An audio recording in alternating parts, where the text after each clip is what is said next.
आई खटे में एक माछी दो अचो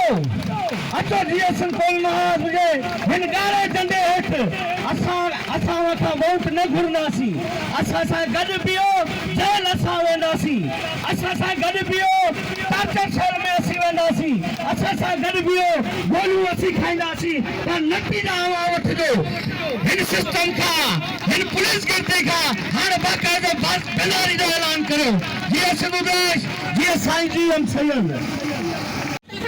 बाक़ी ये जमींदार यो सब मिली करे हिनन जो फैसलो बोरे छडियो हिनन जो फैसलो बोरे छडियो ये कुछ कोन कंदा सब गड थी यो फैसलो बोरींदा बाकी असा के कुछ कोन तो न को बनी खपे न को पैसा खपे असा के तेला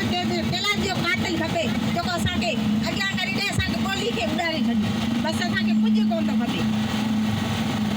सबने के खबर होंदी कि 4 दी पेरी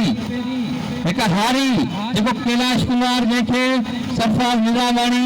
तेने घर वारन के सामने गोली हणी खत्म थी करे असा सा जुल्म हुआ है अकलियती बिरादरी सा जुल्म हुआ है सभी गरीब हैं जो गुलाम फर्द जा माण्हू हैं जेको अचे तो उन्हनि के कत्ल जो करे तो चवंदा ही गरीब आहे असांखे कुझु कोन कंदो पर कैलाश कुमार के कत्ल यो साबित किया है तो सॼी सिंध अकलियत बिरादरी सां गॾु आहे असां जेसन क़ौमी माहौल तरफ़ां पहले ॾींहं खां उन्हनि सां गॾु हुआसीं असां पीरू वासे थाणे में वेठा हुआसीं जिते एसी बदी आयो ॻाल्हाईंदी आहे उन टाइम ई टोली बिरादरी माण्हुनि खे चयो ही तव्हांखे बदलाइण आयो आहे धरणो ख़त्म कराइण आयो आहे धरणो ख़त्म न कजो जेसीं कातिल गिरफ़्तार नथो थिए थियो ईअं टोली बिरादरी वीचारी प्रवेश कयो आहे हुनजे चवण में अची वई धरणो ख़त्म थी वियो SSP साहब 24 कलाक जो टाइम वरितो पर गिरफ़्तार कोन करे सघिया कातिल खे वरी कल पीर चौक ते धरणो आयो वियो उते असांजे जेसन क़ौमी माहौल जो सीनियर वाइस चेयरमैन साईं इस्माइल नामजोतकाणी ऐं ज़िले जो सेक्रेटरी परवेज़ मीर काकण समय शरीक हुआ उन खां पोइ जॾहिं SSP सुबुह जो हुननि खे